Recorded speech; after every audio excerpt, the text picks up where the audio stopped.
Hello and welcome to the Unseen Question.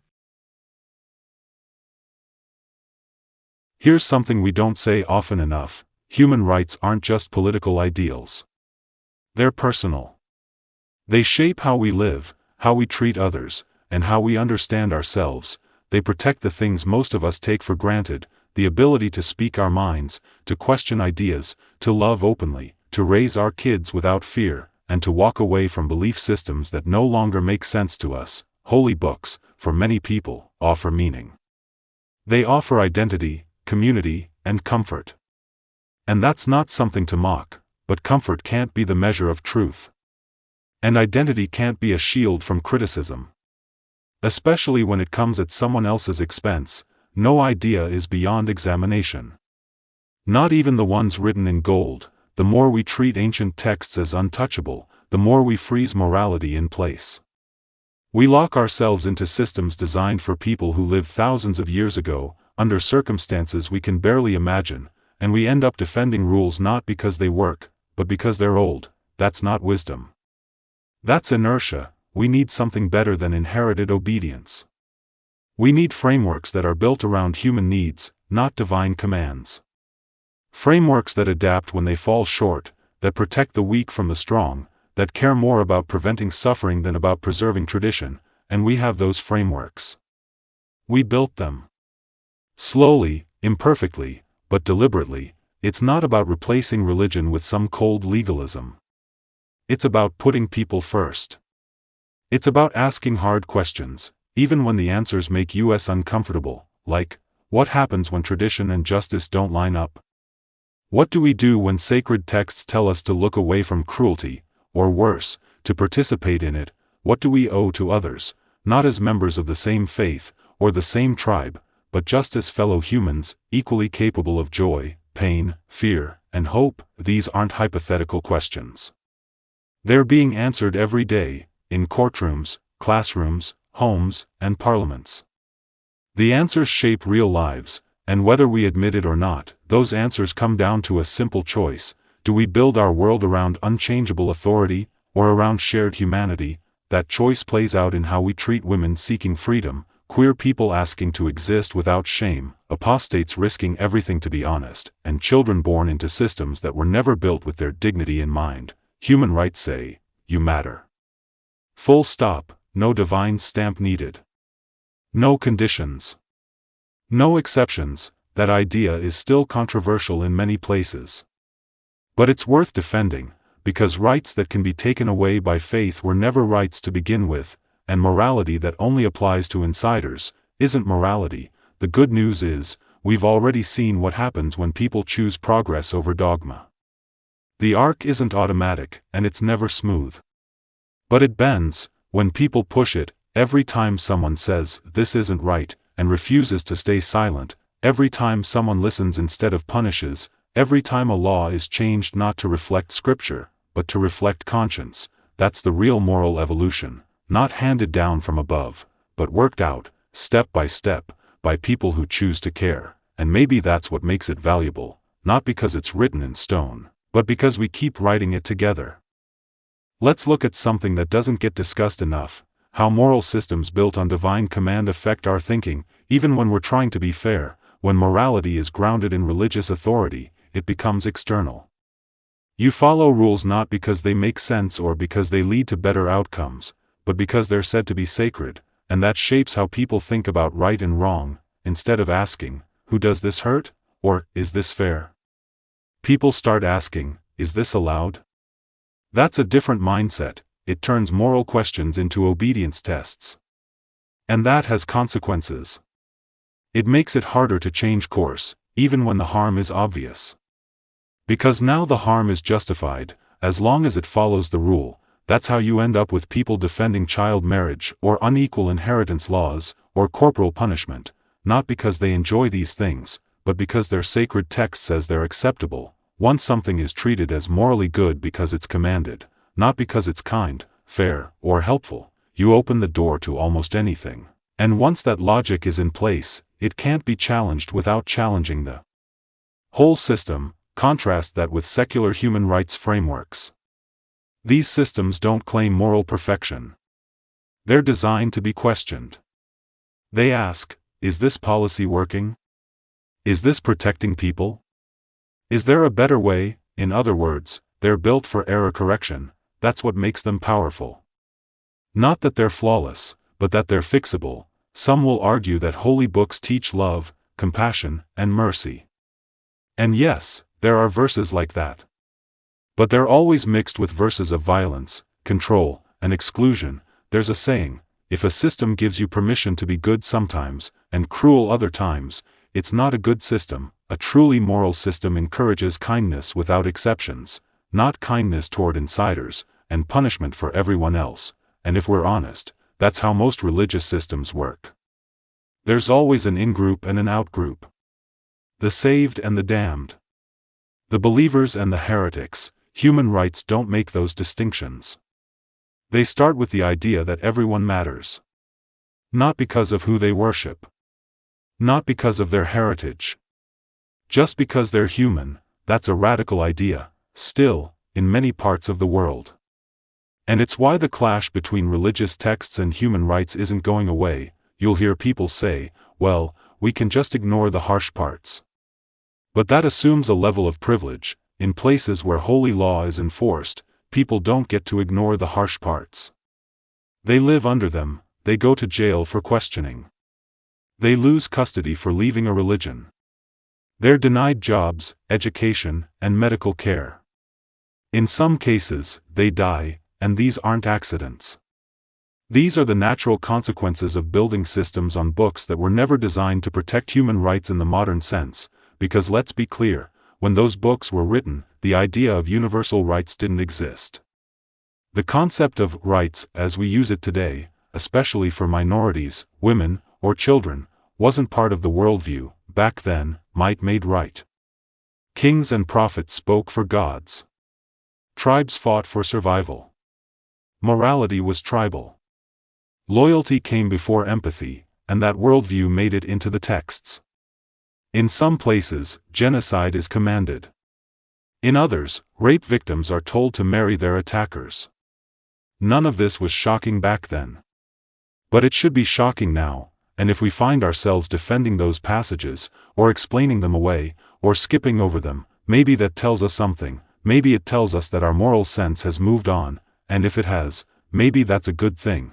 There's also a psychological angle worth exploring. Studies in moral psychology show that people are more likely to make ethical decisions when they focus on outcomes and empathy, not rules handed down by authority, in fact, blind. Obedience to authority has been one of the key factors in some of the worst human rights abuses in history. Milgram's famous experiment showed how easily people follow harmful orders when they believe the source is legitimate. When people believe they're following divine commands, the same logic applies, and sometimes with even more intensity, because now, disobedience isn't just risky, it's unthinkable. It's a threat to the soul. A betrayal of the ultimate authority. That's how you get honor killings, moral policing, religious courts punishing thought crimes, all done by people who believe they're doing good. It's not about individual cruelty. It's about a system that replaces moral reflection with religious duty, and when that happens, compassion becomes optional. But it doesn't have to be this way. People can change. Systems can change. Values can evolve, and they already have, in many parts of the world. More countries are moving toward secular law, at least in principle. More people are recognizing that equality isn't a threat to tradition, it's an improvement on it.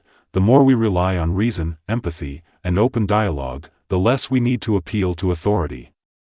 The more we value people for who they are, not what they believe, the closer we get to real justice. Most people would say they support human rights. Most people would also say they respect religious tradition. What they may not realize is that these two things don't always get along. The language of human rights sounds simple. Everyone has dignity. Everyone deserves freedom. No one should be harmed, excluded, or punished for their identity, their beliefs, or their choices. As long as they're not hurting anyone else, that sounds fair. It sounds like common sense.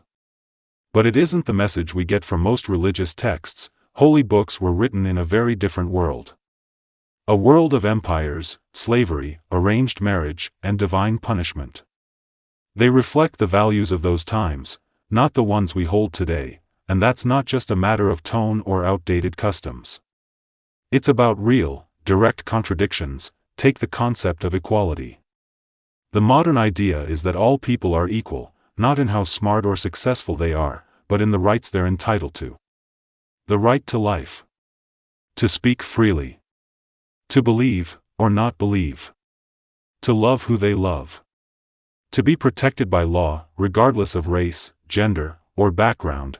Now open almost any holy book, and that's not what you'll find. You'll find laws that treat men and women differently. That place one group above another. That punish people for their sexuality or their thoughts. That allow slavery, child marriage, and violent penalties for things we now call private choices. People who defend these books often say, well, those verses are misunderstood. Or, that was the culture back then. But here's the question, if the text is supposed to be timeless, why does it need constant explanation or updating? Why do we have to bend over backwards to fit it into modern values, instead of expecting it to lead us there on its own? That's not a minor issue. It gets to the heart of something important. Holy books claim moral authority. Human rights depend on moral reasoning. One is supposed to be fixed. The other is supposed to grow, and that growth matters. Because our understanding of fairness, harm, and dignity has changed, through lived experience, social progress, and careful thought. We now see things that once looked acceptable, and realize they were never right to begin with, but when religious law gets in the way, it doesn't bend easily. Because admitting a change is needed means admitting it wasn't perfect to begin with. Let's talk about freedom of belief. You might think that's a basic human right. No one should be forced to believe something. And yet, apostasy, leaving the faith, is still illegal in many religious countries. In some, it's punishable by death. That's not symbolic. That's actual law. In Iran, Saudi Arabia, Pakistan, Mauritania, openly leaving the religion, or even criticizing it, can mean prison or worse.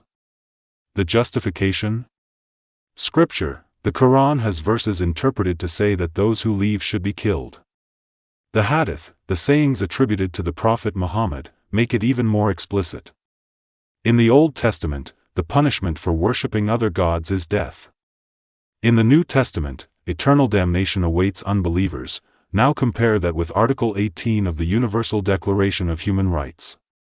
It says everyone has the right to freedom of thought, conscience, and religion, including the freedom to change religion or belief. You can't have both.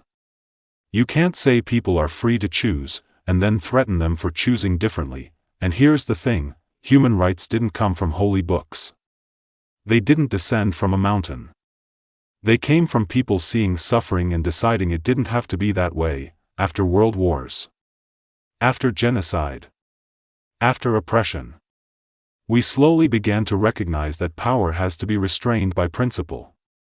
That no idea, not even a religious one, should come before a person's right to live and think freely. Still, many countries base their laws on scripture.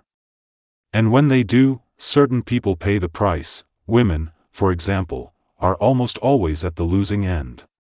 In many interpretations of religious law, a woman's testimony is worth half that of a man's.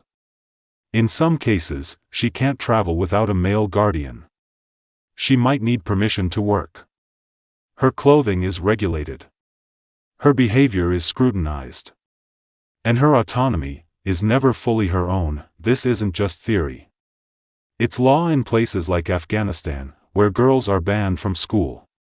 In Iran, where women are arrested for not wearing a headscarf. In some Jewish Orthodox communities, where women are denied a religious divorce without the husband's permission.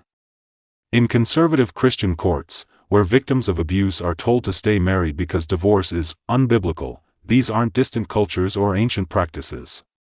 This is now. And it's not because people are bad. It's because they're following what they believe is divine will. But here's the problem. Divine will is not up for debate. Human rights are. That may sound like a weakness. But it's actually a strength.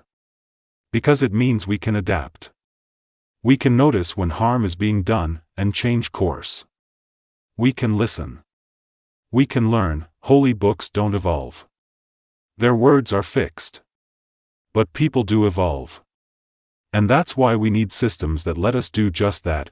You often hear, you can interpret the scriptures in a peaceful way. And that's true. But you can also interpret them in violent, exclusionary ways, and that's exactly what extremists do. Which version wins out? Usually, it's the one backed by power. Not the one that's more loving or humane. That's why interpretation alone isn't enough. If the text can justify both peace and cruelty, it's not the text guiding us, it's our moral instincts, and if we already have those instincts, maybe we don't need the text. The truth is, our best moral progress has happened not when we followed Scripture, but when we challenged it, when we stopped accepting what was written and started asking, is this fair? Is this compassionate? Does this protect people? You can trace almost every major human rights advance to people doing exactly that. Abolition of slavery. Women's suffrage. Civil rights. Decriminalization of same-sex relationships. Child protection laws.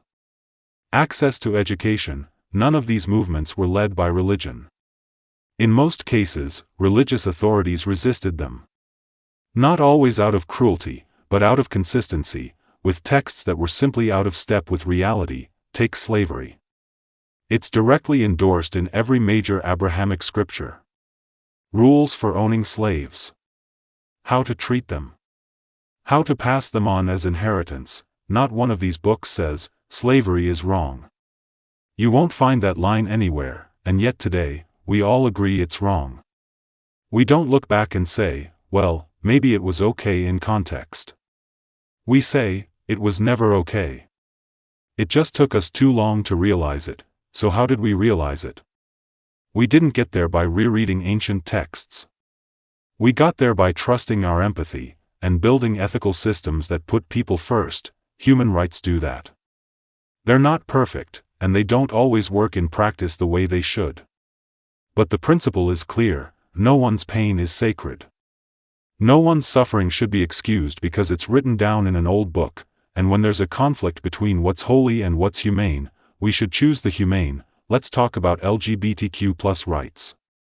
This might be the clearest example of the clash between modern values and traditional religion. In secular democracies, same-sex couples can marry, adopt, work, serve in government, and live without hiding who they are. It's not about special treatment, it's about equal protection, but in Scripture, homosexuality is described as sinful, in some texts, punishable by death. These verses are still cited in religious schools, sermons, and laws. In Uganda, new legislation imposes harsh penalties for same-sex relationships. In Russia, gay propaganda laws make it illegal to speak positively about LGBTQ+ identities. In parts of the Middle East, gay people are arrested, tortured, or killed. The justification is always the same: our values, our religion. But values that lead to cruelty aren't values worth defending. If your freedom depends on someone else being silenced or erased, maybe it's not freedom at all. This isn't just about governments. It's also about families, communities, and the psychological weight of being told you're wrong simply for being yourself. Studies show that LGBTQ+ teens in deeply religious homes are at higher risk of depression, anxiety, and suicide. Not because they lack faith, but because faith has been turned against them, and again, holy books don't offer a way out. You can reinterpret them, soften them, or ignore certain passages. But they still say what they say. In contrast, human rights frameworks say, you belong. You're not a mistake. You have the same rights as anyone else, no exceptions. It's not just kinder. It's clearer. Now someone might ask, why not just combine the two? Why not read religious texts in a human rights-friendly way? The answer is, that's already happening, to an extent. Many people do interpret their faith in more progressive ways. And that's better than the alternative, but the key difference is this: human rights evolve by design. They're made to be reviewed, debated, tested, and updated. Religion, especially when taken literally, is not, and when religious belief holds power, whether in a theocracy or just in public policy, it tends to resist change. Because change implies fallibility. And fallibility undermines authority. That's why in many religious countries, challenging a law that comes from Scripture is treated not just as dissent, but as blasphemy. A crime not just against the state, but against the sacred, and that's dangerous. Because once you can't question an idea, you can't protect people from what that idea might justify. Human rights are the opposite.